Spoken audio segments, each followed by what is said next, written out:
नमस्कार दोस्तों। सबसे पहले स्वागत है आप सभी को आपके अपने स्पीड यूट्यूब चैनल पे। दोस्तों शुरू बताने वाला हूँ 19 फरवरी 2021 को मैट्रिक के छात्रों को सेकेंड सिटिंग में जो सोशल साइंस का एग्जाम हुआ उनसे जितने भी ऑब्जेक्टिव क्वेश्चन है उनका मैं 110% आंसर सही बताने वाला हूं। तो आप इस वीडियो को शुरू से अंत तक जरूर देखिएगा। वीडियो अच्छा लगे तो लाइक करके चैनल को सब्सक्राइब करके ऑल नोटिफिकेशन को ऑन कर लीजिएगा, ताकि इस तरह के वीडियो जब भी मैं अपलोड करूँगा तुरंत आप तक नोटिफिकेशन पहुंच जाएगा। दोस्तों ईजी क्वेश्चन था और आप लोगों को बन भी गया होगा, मैं उम्मीद करता हूँ। तो चलिए आप लोग अपने क्वेश्चन का मिलान कर लीजिएगा कि आपने कितने आंसर सही दिए हैं। ठीक है, तो हमारे पास जो मौजूदा सेट कोड है वो जी है। आपके पास कोई भी रहेगा तो आप लोगों को कुछ भी दिक्कत नहीं करना है। मैं पूरा क्वेश्चन पढ़ूंगा, उसका आंसर भी आप लोगों को बताऊंगा। ठीक है, तो चलिए बिना समय गवाते हुए क्वेश्चन शुरू करते हैं। तो सबसे पहला क्वेश्चन आप लोग यहाँ पे देख सकते हैं कि भूकंप केंद्र के ऊर्ध्वाधर पृथ्वी पर स्थित केंद्र को कहते हैं, तो हम अधिकेंद्र कहते हैं। ऑप्शन बी इसका सही आंसर है। ठीक है, इसके बाद है दूसरा नंबर सुनामी संबंधित है। सुनामी जो है वो समुद्र से, सौ से सुनामी, सौ से समुद्र, तो ऑप्शन सी इसका सही आंसर हो जाएगा। ठीक है, इसके बाद तीसरा क्वेश्चन आप लोगों के बीच है। तीसरा क्वेश्चन आप लोग देख सकते हैं कि मलबे के नीचे दबे लोगों का पता लगाने के लिए किस यंत्र का उपयोग होता है, तो वो इंफ्रारेड कैमरा का उपयोग होता है। ठीक है, इसके बाद है निम्नलिखित में कौन प्राकृतिक आपदा है, तो वो भूकंप जो है वो प्राकृतिक आपदा है। ठीक है, इसके बाद अगला क्वेश्चन के बारे में बात कर लेते हैं। अगला क्वेश्चन आप लोग यहाँ पे देख रहे होंगे। अगला क्वेश्चन है कि निम्न में कौन खरीफ फसल है, तो खरीफ फसल जो है धान है, जो कि ऑप्शन डी में है। इसके बाद अगले क्वेश्चन के बारे में बात कर लेते हैं। ऑपरेशन फ्लड क्या है, तो ऑपरेशन फ्लड जो है वो डेयरी विकास है। ठीक है, ऑप्शन बी इसका सही आंसर है। इसके बाद अगला क्वेश्चन है कि रिजर्व बैंक ऑफ इंडिया की स्थापना कब हुई, तो 1935 में हुई थी। ऑप्शन बी इसका सही आंसर है। इसके बाद अगला क्वेश्चन के बारे में बात कर लेते हैं कि भारत में पहली सूती मिल कहाँ स्थापित की गई, तो देखिए भारत में पहली सूती मिल जो है वो कोलकाता में होगा, बाद में मुंबई में गया था। ठीक है, तो स्थापित तो ऐसे मुंबई में था लेकिन कोलकाता में हुआ था पहले। तो यहाँ पे ऑप्शन डी ही मान करके चलिए। ठीक, इसके बाद अगला क्वेश्चन है कि भारत में राष्ट्रीय आय की गणना कौन करता है, तो भारत में जो है राष्ट्रीय आय की गणना जो है केंद्रीय सांख्यिकी संगठन करता है, जो कि ऑप्शन ए में है। ठीक है, इसके बाद अगला क्वेश्चन के बारे में बात कर लेते हैं। अगला क्वेश्चन है निम्न में कौन पिछड़ा राज्य है, तो बिहार जो है वो पिछड़ा राज्य है। इसके बाद अगला क्वेश्चन है आर्थिक क्रियाओं का क्या उद्देश्य है, तो वो जो है जीविकोपार्जन है, जो कि जीविकोपार्जन ऑप्शन डी में है। ठीक है, इसके बाद अगला क्वेश्चन है कि भारत की राष्ट्रीय आय का सर्वप्रथम अनुमान किसने लगाया, तो दादा भाई नौरोजी ने, तो दादा भाई नौरोजी ऑप्शन डी में है, वो सही आंसर है। इसके बाद अगला क्वेश्चन के बारे में बात कर लेते हैं कि दीर्घकालीन ऋण प्रदान करने वाली संस्था कौन है, तो वो भूमि विकास संस्था है, जो भूमि विकास बैंक ऑप्शन बी में है, वो सही आंसर है। इसके बाद अगला क्वेश्चन है कि उपभोक्ता अधिकार दिवस कब मनाया जाता है, तो 15 मार्च को मनाया जाता है। ऑप्शन बी इसका सही आंसर है। इसके बाद अगला क्वेश्चन के बारे में बात कर लेते हैं। पंजाब में भूमि निम्नीकरण का मुख्य कारण क्या है, तो वो अधिक सिंचाई है। इसके बाद है अगला क्वेश्चन सोपानी कृषि प्रचलित है, तो ये उत्तराखंड में प्रचलित है। ऑप्शन डी इसका सही आंसर है। इसके बाद अगला क्वेश्चन के बारे में बात कर लेते हैं कि निम्नलिखित में कौन संचार सेवाओं का अंग है, तो संचार सेवा समाजपात और टेलीफोन, टेलीविजन, मोबाइल आदि सब जो है वो संचार, इनमें सभी हो जाएगा। इसके बाद मानवीय पूंजी निर्माण का मुख्य घटक है, तो मानवीय पूंजी निर्माण का जो मुख्य घटक है वो देखिए जैसे स्वास्थ्य सेवा, आवास और शिक्षा प्रशिक्षण सभी है। ऑप्शन डी इसका सही आंसर है। ठीक है, इसके बाद है वैश्वीकरण का क्या अर्थ है, तो वैश्वीकरण का अर्थ ही होता है कि विश्व अर्थव्यवस्था से समन्वय। ऑप्शन सी इसका सही आंसर है। इसके बाद अगला क्वेश्चन आप लोग देख सकते हैं। अगला क्वेश्चन है अर्थव्यवस्था के किस क्षेत्र से हरित क्रांति संबंधित है, तो हरित क्रांति हरा क्या होता है, हरा खेती खिलानी सब होता है ना, तो ये प्राथमिक क्षेत्र से होता है। कृषि क्षेत्र को ही प्राथमिक क्षेत्र हरा, तो ऑप्शन ए इसका सही आंसर हो जाएगा। निम्न में से कौन सा संस्थान भारत में मुद्रा जारी करने के लिए अधिकृत है, तो रिजर्व बैंक ऑफ इंडिया। आप रुपया पैसा देखेंगे तो यही बैंक रहेगा, रिजर्व बैंक ऑफ इंडिया, या भारतीय रिजर्व बैंक। ठीक है, इसके बाद जो अगला क्वेश्चन है कि बिहार राज्य है, तो बिहार राज्य है एक कृषि प्रधान राज्य है। ऑप्शन डी इसका सही आंसर हो जाएगा। इसके बाद है निम्नांकित में कौन हमारे रहन सहन के स्तर को प्रभावित करता है, तो प्रति व्यक्ति आय हो जाएगा। ठीक है, पर कैपिटल इनकम, ऑप्शन सी इसका सही आंसर है। इसके बाद अगला क्वेश्चन आप लोग देख सकते हैं। अगला क्वेश्चन है 24 नंबर क्वेश्चन कि बिहार में कितने जिले हैं, तो 38 जिले हैं। ऑप्शन डी इसका सही आंसर है। जर्मनी के एकीकरण के लिए कौन उत्तरदायी था, बिस्मार्क। ऑप्शन बी इसका सही आंसर है।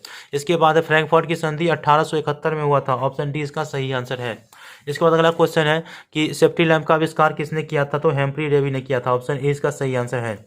इसके बाद भारत छोड़ो आंदोलन का प्रसिद्ध नारा क्या था, तो करो या मरो था। ठीक है, 1942 में हुआ था।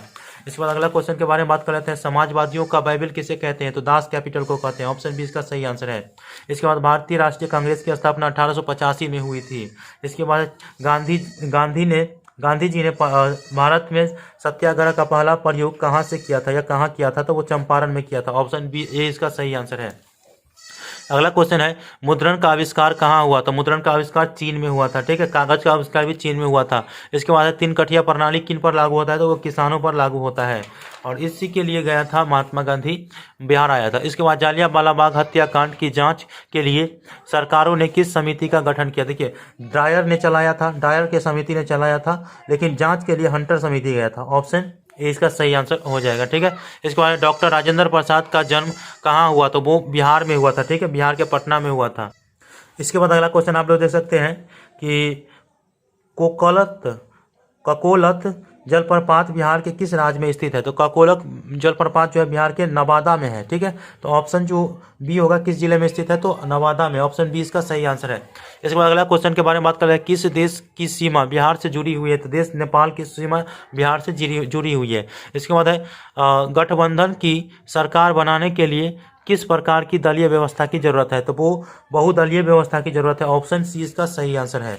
इसके बाद 39 नंबर क्वेश्चन है कि भारतीय जनता पार्टी अर्थात बीजेपी के प्रथम अध्यक्ष कौन थे, तो बीजेपी के प्रथम अध्यक्ष जो थे वो अटल बिहारी वाजपेयी थे। ऑप्शन डी इसका सही आंसर है। ठीक है, इसके बाद अगला क्वेश्चन है कि भारत में राष्ट्रीय आपातकाल की घोषणा कब हुई, तो वो 1975 में हुआ था। ऑप्शन बी इसका सही आंसर है। ठीक है, इसके बाद अगला क्वेश्चन के बारे में बात कर लेते हैं। बिहार में प्रायः कैसी मिट्टी पाई जाती है, तो बिहार में जो है प्रायः जलोढ़ मिट्टी पाई जाती है। ऑप्शन सी इसका सही आंसर है।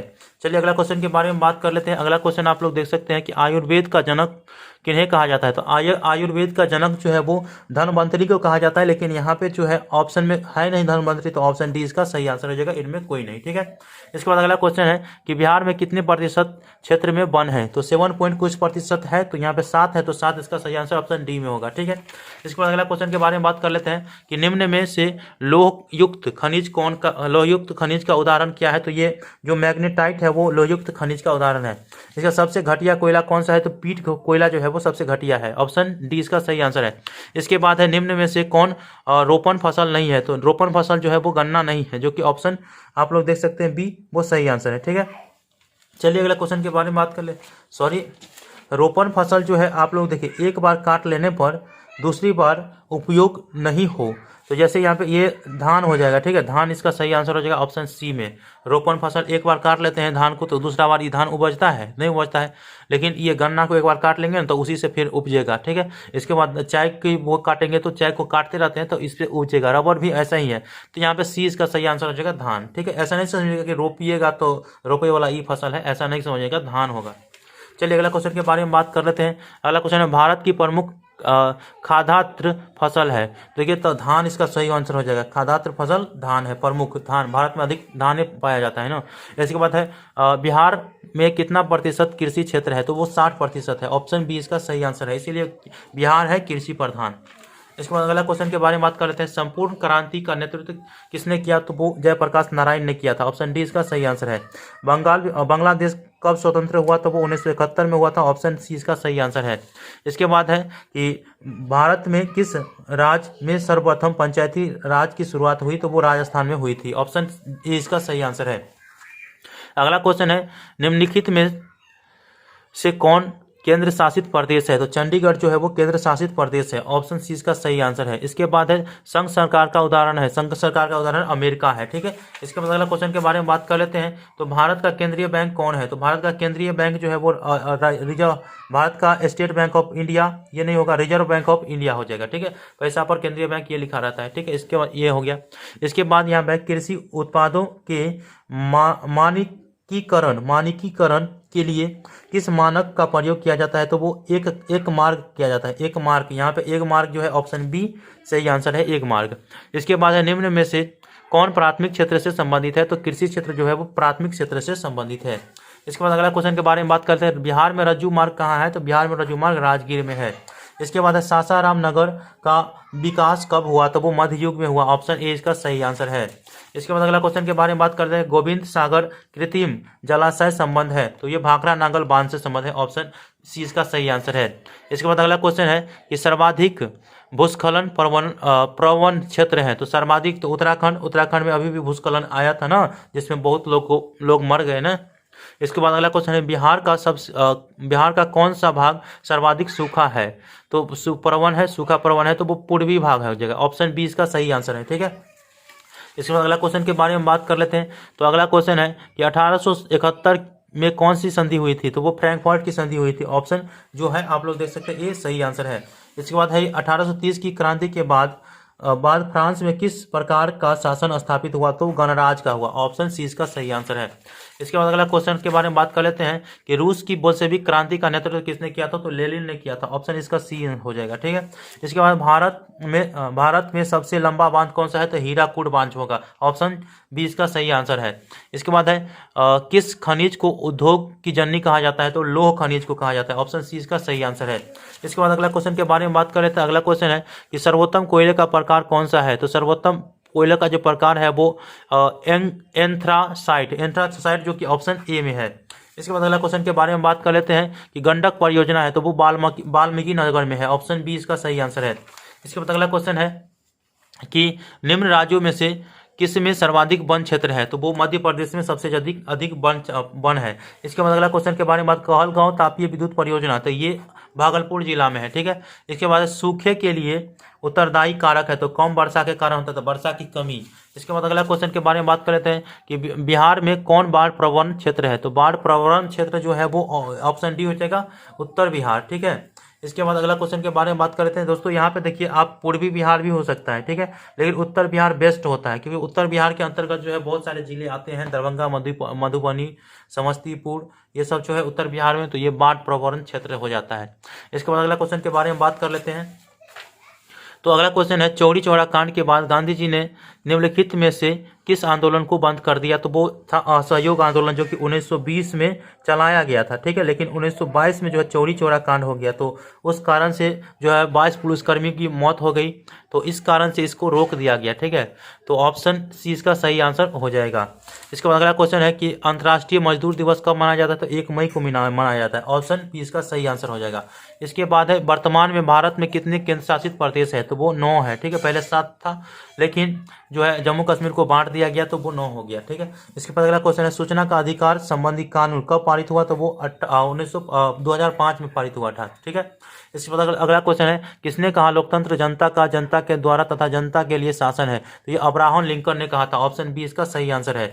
इसके बाद दोस्तों यहाँ पे है आप लोगों का 79 नंबर क्वेश्चन है कि पंचायती राज संस्थाओं को संवैधानिक दर्जा किस संविधान संशोधन में प्राप्त हुआ, तो वो 73वें संविधान संशोधन में हुआ था। ठीक है, इसके बाद अगला क्वेश्चन है भारत में लोकतंत्र की सफलता में क्या बाधा थी। ठीक है, तो दोस्तों आप लोगों को मैंने सभी का आंसर जो है वो 110% सही दिया हूँ। डॉट्स होगा तो मुझे आप कमेंट कर दीजिएगा। ठीक है, तो यहाँ पे आप लोगों का जो पहले भारत में लोकतंत्र की सफलता का क्या बाधा था, तो वो अशिक्षा था, गरीबी था, बेरोजगारी था, और भी कारण थे। तो इसीलिए इनमें सभी जो कारण था वो जो है लोकतंत्र की सफलता की बाधा थी।